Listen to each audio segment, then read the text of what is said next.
네, 계속해서 부당해고 또는 불법해고에 대해 살펴보겠습니다. 그런데 해고의 개념을 살펴보기에 앞서서 먼저 해고의 상위 개념이라고 할 수 있는 계약의 종료에 대해서 먼저 알아볼 필요가 있는데요. 사실 계약 종료의 방법에는 여러 가지가 있습니다. 합의퇴직 내지는 합의해약이 있을 수 있죠. 노동자와 사용자가 각자 그 자유로운 의사표시에 의해서 여기까지만 하자라고 합의할 수 있습니다. 일반적으로는 회사의 인원 감축 시에 합의퇴직으로 처리를 하기 위해서 회사가 노동자에게 퇴직을 권장하는 경우가 있죠. 또 두 번째로 임의퇴직, 즉 사직서를 제출하는 경우가 있을 수 있습니다. 근로자의 일방적인 의사표시에 의해서 퇴직하는 경우인데요. 이 경우에는 원칙적으로 2주일 전에 나 사직하겠소 라고 사직의 의사표시, 사전 통보를 해야 합니다. 확정된 판례는 없지만 만약에 그 사내의 그 취업규칙 등에 의해서 사직하는 경우에는 2주일 이상 전에 통보를 해야 된다라고 규정되어 있는 경우에는 1개월 이내의 기간을 두고 통보를 해 주어야 합니다. 또 세 번째로 정년퇴직이 있을 수 있죠. 일정한 정년 연령에 도달하는 것으로 말미암아서 계약이 종료되는 경우입니다. 그리고 네 번째로 해고가 존재하는데요. 계약의 종류로서의 해고는 크게 두 가지 종류가 있습니다. 정리해고 그리고 징계해고가 있는데 정리해고는 경영상 해고 내지는 구조조정이라고 부르죠. 그리고 징계해고는 사내의 그 취업규칙 등에 규정된 그 징계 사유에 의해서 그러니까 잘못한 정도가 너무 심할 때 해고에 이르는 것을 의미합니다. 그런데 정리해고든 징계해고든 모두 해고에 정당한 이유가 있어야지 정당한 이유가 없으면 그 해고 자체가 무효가 됩니다. 네, 구체적으로 살펴보겠습니다.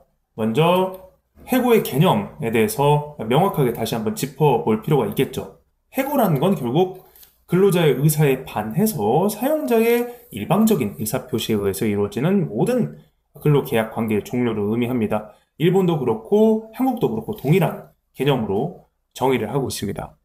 두 번째는 해고의 정당성인데요. 회사가 근로자를 해고할 때 아무 이유 없이 일방적으로 그 계약 관계를 종료할 수 있으면 안 되겠죠. 그렇게 될 경우에 근로자나 노동자의 그 생활이 굉장히 힘들어지게 될 겁니다. 따라서 일본에서는 회사가 근로자를 해고할 시에 객관적인 이유가 있어야 된다. 합리적인 이유가 있어야 된다. 또 사회 통념상 상당한 이유가 있다고 인정되어야 한다. 라고 명확하게 이야기를 하고 있습니다. 이건 한국의 그 대법원 판례에서도 동일하게 규정을 하고 있는데 객관적이고 합리적인 이유가 있어서 사회 통념상 상당한 이유가 있어야 된다라고 말을 하고 있죠. 다만 해고가 맞고 해고가 정당하다는 그 요건까지 인정된다고 하더라도 해고가 절대적으로 금지되는 기간도 존재를 합니다. 네, 해고의 절대금지 기간에 대해서는 노동기준법 제19조에서 규정을 하고 있는데요. 사용되는 근로자가 업무상 부상 또는 질병으로 휴업한 기간, 요양을 위해 휴업한 기간, 또 그 후 30일간, 그리고 여성 노동자가 중요하죠. 여성 노동자가 산 전 6주일, 또 산 후 8주일 휴업한 기간, 그리고 그 후 30일간 마찬가지로 해고할 수 없습니다. 구체적으로 관련 규정을 살펴보겠습니다. 좌측에는 노동계약법, 우측에는 노동기준법을 적시를 해놨는데요. 좌측의 노동계약법 제16조에 보면 해고의 정당성 판단에 대한 그 기준을 제시를 하고 있습니다. 해고는 객관적으로 합리적인 이유가 없고 사회통념상 상당하다고 인정되지 않는 경우에 무효다. 왜냐? 사용자의 권리남용이다. 라고 보는 겁니다. 우측에는 노동기준법 제19조의 해고 제한 규정을 적시하고 있는데요. 아까 말씀드렸던 것처럼 일하다 아프거나 질병에 걸린 경우 그리고 그 후 30일간 여성 노동자가 산전 산후 일정한 기간 휴업한 기간 그리고 그 후 30일간 해고할 수 없습니다. 다만 단서에 보면 해지 보상을 지급한 경우 천재지변, 기타 불가피한 사유로 사업의 지속이 불가능하게 된 경우에는 그러하지 아니하다. 즉 해고의 절대 금지 기간임에도 불구하고 해고할 수 있는 길을 열어는 놓았다라고 말씀드릴 수 있고요. 하지만 이 항에서 이렇게 해고의 절대 금지 기간에 대한 예외의 경우에도 행정당국의 승인은 별도로 받아야 한다라고 규정하고 있습니다. 계속해서 살펴보겠습니다. 계약 기간 중 해고의 정당성인데요. 우리나라에서는 이제 기간제 근로계약을 체결한 자라고 하죠. 기간이 정해져 있는 노동계약에 대해서 사용자는 그 계약 기간이 만료될 때까지 노동자를 해고할 수 없습니다. 다만 불가피한 사유가 있는 경우는 예외로 하고 있고요. 해고 예고인데요. 이건 이제 해고인지 그리고 해고가 정당한지 여부와는 관계없이 어쨌든 해고를 한다면 일정한 유예기간을 두고 사전에 미리 예고를 해줘야 된다라는 겁니다. 원칙적으로는 노동자 해고 시 최소 30일 전에 미리 당신 해고입니다 라고 통보를 해줘야 된다는 건데요. 30일 전에 미리 통보하지 않는 경우에는 30일의 그 부족한 일수를 계산해서 그 일수 이상의 평균 임금 해고 예고 수당을 지불해야 합니다.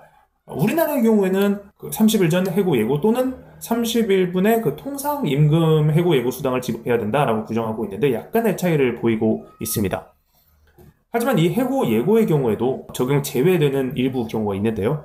천재지변 등 부득이한 사유로 인해서 사업을 계속할 수 없는 경우 또는 노동자의 규책 사유로 인해서 해고할 경우에는 예외입니다. 다만 이 경우에도 노동기준감독서장의 해고 예고의 제외 인정을 받으실 필요는 있으시죠. 해고가 정당하게 이루어진 경우에 기본적으로 해고 시 회사 측에 있어서 해고 통지서를 발행해야 되는 그런 의무는 없습니다. 하지만 발행하지 않을 경우에 그 근로자는 해고 증명서라는 걸 회사 측에 요청할 수 있고요. 이 경우에는 회사 입장에서도 법정 의무화돼서 회사가 해고 증명서 내지는 해고 통지서를 발행해 줘야 될 그 교부 의무가 있습니다. 규정에 대해서 살펴보겠습니다.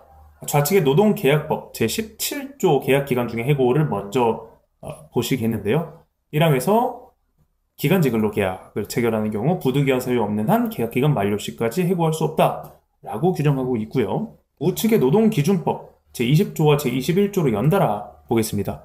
제20조 제1항에서 30일 전 해고 예고 내지는 31분 이상의 평균 임금을 기준으로 산정한 해고 예고 수당 지급 의무에 대해서 규정을 하고 있습니다. 예외 사유에 대해서도 그 단서에 정해놓고 있고요. 제21조를 보시면 하지만 전조의 규정은 다음 각호의 어느 하나에 해당하는 근로자에게 적용되지 아니한다라고 규정을 하고 있습니다. 즉 해고 예고 제도가 적용되지 않는 그 예외 근로자들이 있다는 건데요. 1항, 2항, 3항, 4항을 각각 보시면 일용 근로자인 경우 2개월 이내에 짧은 기간 동안 사용하는 사람, 4개월 이내에 일정 기간 동안 단순히 계절적인 그 근무에 종사하는 사람, 그리고 시용기간 중에 있는 자에 대해서는 해고 예고에 대한 그 노동기준법 제20조의 규정이 적용이 안 되는 것을 확인하실 수 있습니다. 또 마지막으로 참고하시면 좋을 만한 사이트를 하나 가져왔는데요. 아무래도 지금 강의를 수강하고 계시는 분들께서 일본이라는 해외에서 체류하면서 취업하시고 그 근로를 제공하시는 분들이기 때문에 만약 노동 분쟁이 발생할 경우에 어디서 어떻게 도움을 받아야 되는가에 대해 잘 모르실 수 있습니다. 기본적으로 노동 후생성이 노동관계법 위반 여부에 대해서 일정한 질의를 하고 그 사실관계를 좀 다툴 수 있는 일본의 국가기관이다라고 보실 수 있고요. 여기서는 부당해고 처분에 대해서 다툴 수 있는 기관으로서의 노동 후생성에 대해서 이야기를 드리고 있지만 기본적으로 임금 미지급이나 직장 내 성희롱과 같은 여타 노동관계법 그 문제에 대해서도 동일하게 상담을 받으실 수 있습니다. 노동 후생성에서 외국인 노동자 상담 코너라는 것을 설치하고 있는데요. 주요 도도부연 노동국 노동기준부 감독과 또는 노동기준감독서의 외국인 노동자 상담 코너가 설치되어 있습니다. 한국어 창구 상담 전화 접수도 가능하시니 참고해 주시면 좋을 것 같습니다.